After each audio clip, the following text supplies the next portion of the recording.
Hello दोस्तों, नमस्कार। स्वागत है आपका आज की इस वीडियो में। दोस्तों, आज की इस वीडियो में हम बात करने वाले हैं एक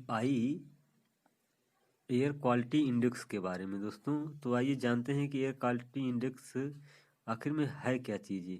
इसको हिंदी में वायु गुणवत्ता सूचकांक कहते हैं और यह कैसे तय किया जाता है, एक्यूआई लेवल तय कैसे किया जाता है, इसी के बारे में भी जानेंगे। तो आइए चलते हैं, इस वीडियो में शुरुआत करते हैं। दोस्तों आजकल एक न्यूज़ बहुत ही ज़्यादा वायरल हो रही, लोगों के मध्य या पॉपुलर हो रही है, ये कि दिल्ली में जो है प्रदूषण की स्थिति जो है बहुत बिगड़ गई है। दोस्तों, बहुत ख़राब वहाँ की हवा हो गई है, सांस लेने लायक वहाँ की हवा सांस लेने लायक नहीं रह गई है। दोस्तों, न्यूज़ चैनल के माध्यम से आप सुनते होंगे कि दिल्ली का एक्यूआई लेवल इतना बढ़ गया है कि वहाँ से सांस लेना खतरे से खाली नहीं है। दोस्तों, तो आइए बात करते हैं एयर क्वालिटी इंडेक्स के बारे में।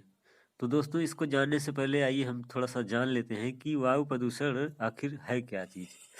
तो वायु प्रदूषण को हम इस तरह से परिभाषित कर सकते हैं कि जब वायु का मौलिक संतुलन बिगड़ जाता है और जो मानव तथा अन्य जीवधारियों के लिए घातक होता है, वायु प्रदूषण कहलाता है। दोस्तों, तो जैसा कि हम जानते हैं दोस्तों कि वायुमंडल में 78% नाइट्रोजन है और 21% ऑक्सीजन है और 0.9% आर्गन है और 0.03% कार्बन डाइऑक्साइड गैस है। और दोस्तों, अन्य गैसों में जैसे नियान, क्रिप्टॉन, हीलियम, हाइड्रोजन, ओजोन आदि जो है बहुत ही अल्प मात्रा में हैं। तो ये जो विभिन्न गैसों का संगठन जो है हमारे वायुमंडल में पाया जाता है। दोस्तों, इन्हीं संगठनों में किसी गैस की अधिकता या कोई अन्य कण इसमें आके मिल जाए तो इसी को हम जो है वायु प्रदूषण कहते हैं। दोस्तों, प्रदूषण की इसी समस्या को मापने हेतु भारत में राष्ट्रीय वायु गुणवत्ता सूचकांक एक्यूआई एयर क्वालिटी इंडेक्स 17 सितंबर 2014 को स्वच्छ भारत अभियान के तहत राजधानी नई दिल्ली से आरंभ किया गया है। तो दोस्तों, जैसा कि जानते हैं कि इसका पूरा नाम एयर क्वालिटी इंडेक्स है, जिसे हिंदी में वायु गुणवत्ता सूचकांक कहते हैं। तो दोस्तों, एक्यूआई में हम यही देखते हैं एयर क्वालिटी इंडेक्स में कि वायु में मिलावट कितना कितना हुआ है। दोस्तों, इसी के आधार पर हम जो है वायु को 6 कैटेगरियों में मुख्यतः जो है बांटा गया है। दोस्तों, भारत के संबंध में तो इसमें सबसे पहली कैटेगरी जो है वो है 0 से 50 तक। तो 0 से 50 तक की कैटेगरी दोस्तों गुड मानी जाती है, अच्छी मानी जाती है श्वास लेने के लिए, चाहे जिस भी जो है क्षेत्र में हो। तो दोस्तों, दूसरी कैटेगरी आती है 51 से 100 के बीच। दोस्तों, इसको जो है एवरेज माना जाता है, ये संतोषजनक है, बहुत अच्छी भी नहीं है, बहुत ख़राब भी नहीं है। और उसके बाद तीसरा लेवल आता है 100 से 200 के मध्य। तो इसको थोड़ा प्रदूषित माना जाता है। दोस्तों, स्लाइटली अंग्रेजी में इसको बोलते हैं, तो ये थोड़ा प्रदूषित माना जाता है। और चौथा लेवल आता है 200 से 300 के मध्य। तो दोस्तों, इसको जो है ख़राब माना जाता है, इसको अंग्रेजी में पुअर माना जाता है। और पांचवी कैटेगरी जो आती है 301 से 400 के मध्य, इसको वेरी पुअर माना जाता है, बहुत ख़राब। दोस्तों, दिल्ली जो है इसी के कारण चर्चा में है, क्योंकि इसी कैटेगरी में राष्ट्रीय राजधानी हमारी दिल्ली आती है। दोस्तों, दिल्ली के कई ऐसे इलाके हैं जहाँ पर एयर क्वालिटी इंडेक्स जो है 400 के ऊपर भी पहुँच गया है, मगर ज़्यादातर जो है 400 के आसपास ही रहता है। तो इसी कारण जो है दिल्ली चर्चा में है। तो दोस्तों, इसमें जो है सर्वप्रथम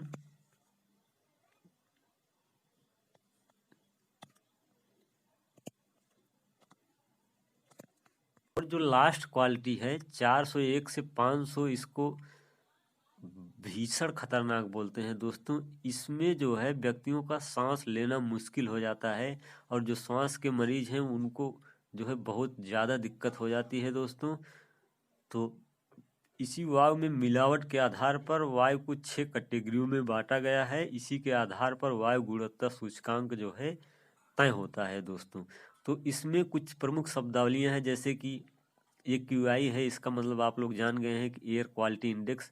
और एक आता है दोस्तों जो राष्ट्रीय व्यापक वायु गुणवत्ता मापदंड है। दोस्तों, इसमें जो है काफ़ी सारी गैसों को मिला के जो है बनाया गया है। इसमें 8 प्रमुख गैसें हैं जिसको हम आपको बता रहे हैं कि पहला है सल्फर डाइऑक्साइड SO2, और दूसरा है नाइट्रोजन ऑक्साइड NO2, तीसरा है PM10 और चौथा है PM2.5। दोस्तों इसके बारे में भी हम बताएंगे।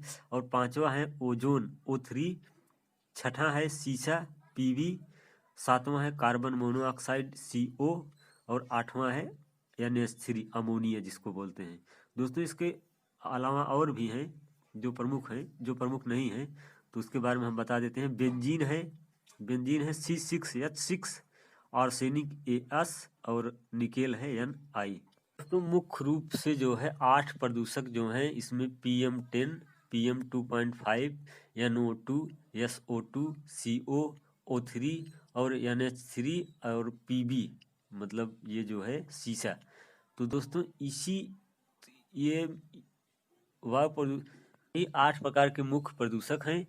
और दोस्तों वायु प्रदूषकों का मतलब हवा में इन गैसों की मात्रा विश्व स्वास्थ्य संगठन के द्वारा तय मानकों से अगर अधिक है तो इसका मतलब है कि वायु जो है प्रदूषित है। तो दोस्तों इसमें एक शब्द आया है कि PM पार्टिकल मैटर, इसे बोलते हैं पदार्थों के कण। दोस्तों तो इन्हीं जो ये PM10 है, PM2.5 है, इसका मतलब है कि 10 का मतलब उसका डायमीटर कितना बड़ा पदार्थ है, PM का मतलब पार्टिकल मैटर।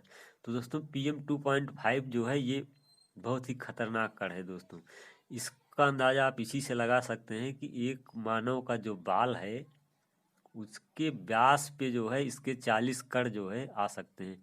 तो दोस्तों जरा सोचिए कि अगर ये हमारे हवा में जो हम सांस ले रहे हैं उसमें ये कण मौजूद हो तो हमें जानकारी भी नहीं मिल पाएगी, और उसके बाद हम सांस के माध्यम से अपने फेफड़े तक इन कणों को पहुंचा भी रहे होंगे।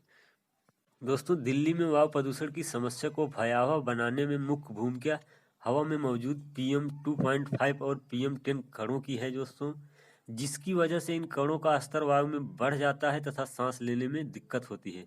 वहां मौजूद इन कणों का मतलब दिल्ली वाले रोजाना 21 सिगरेट के बराबर धुआं निगल रहे हैं। दोस्तों अब दोस्तों इसके कारणों पर हम प्रकाश डालते हैं कि वायु प्रदूषण कैसे फैलता है।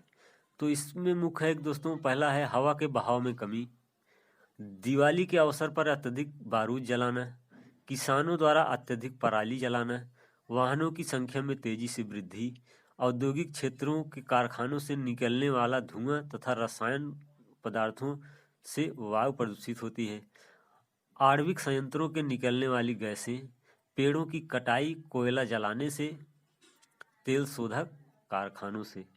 दोस्तों इसके नियंत्रण के उपाय में हम आइए जान लेते हैं कि वायु प्रदूषण के नियंत्रण के उपाय में जो है वायु प्रदूषण से मानव शरीरों पर पड़ने वाले खतरनाक प्रभावों से जो है दोस्तों आम जनता को अवगत कराया जाना चाहिए। वायु प्रदूषकों को ऊपरी वायुमंडल में विसरित एवं प्रकीर्ण करने हेतु ठोस कदम उठाए जाने चाहिए ताकि धरातली सतह पर इन प्रदूषकों का सांद्रण न्यून हो। इसका मतलब दोस्तों कि ऐसा ठोस कदम उठाया जाना चाहिए कि धरातल पर जो हलचल, जो गतिविधियां होती हैं वो वायु प्रदूषण को बढ़ाए ना। जैसे इस समय जो है किसानों की फसल में धान की फसल हुई है दोस्तों, तो लोग पराली जला रहे हैं, तो उसमें जो है जो कार्बन डाइऑक्साइड जो एक तो गैस निकलती है, दूसरों जो छोटे छोटे कण हैं वो जो है हवा में मिलते हैं, इससे वायु प्रदूषित होती है। और कम हानिकारक उत्पादों की खोज की जानी चाहिए और सौर चलित मोटर कारों का ज़्यादा प्रयोग होना चाहिए। बड़े नगरों में घरों के नज़दीक पौधे लगाना चाहिए क्योंकि पौधे हमारे पर्यावरण को शुद्ध करते हैं। अधिक धुआं देने वाले वाहनों पर प्रतिबंध लगाना चाहिए। वनों की कटाई रोककर वृक्षारोपण पर विशेष ध्यान देना चाहिए।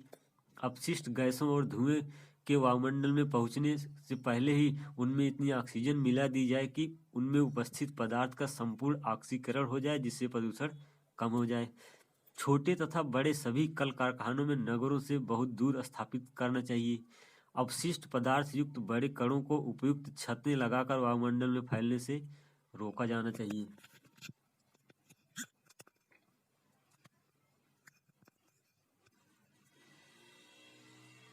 दोस्तों अब लास्ट में बात करते हैं, क्या सिर्फ दिल्ली वालों को चिंता करने की जरूरत है? तो दोस्तों अगर आप ऐसा सोच रहे हैं तो ये बहुत गलत सोच रहे हैं, क्योंकि वायु प्रदूषण की समस्या सिर्फ दिल्ली की समस्या नहीं है बल्कि पूरे भारत नहीं, पूरे विश्व की समस्या है। खासकर अगर अपने इंडिया की बात करें तो दोस्तों हर वो व्यक्ति जो जिम्मेदार है, जो जागरूक है, उसको अपनी रिस्पॉन्सिबिलिटी अदा करनी चाहिए। अपने आसपास के लोगों को बतानी चाहिए, वायु प्रदूषण से क्या नुकसान हो रहे हैं बतानी चाहिए। और इस दिशा में जो है हम सभी को आगे आना है दोस्तों, नहीं तो आगे आने वाले समय में जो है हमारी वायु इतनी प्रदूषित हो जाएगी कि हम अपने वायुमंडल में सांस भी नहीं ले सकते दोस्तों। और विभिन्न प्रकार की बिन बुलाई जो बीमारियां हैं हमारे शरीर में प्रवेश कर जाएंगी और हम जान भी नहीं पाएंगे दोस्तों। इसे दूर करने के लिए भारत में के संबंध में अगर बात करें तो पूरे देशवासियों को जागरूक रहना होगा, ताकि समय रहते समस्या को नियंत्रित किया जा सके। नहीं तो आने वाले समय में दिल्ली की तरह पूरे देश में इसी तरह की समस्या पैदा होगी, जिसे पार पाना ज़्यादा कठिन हो जाएगा दोस्तों।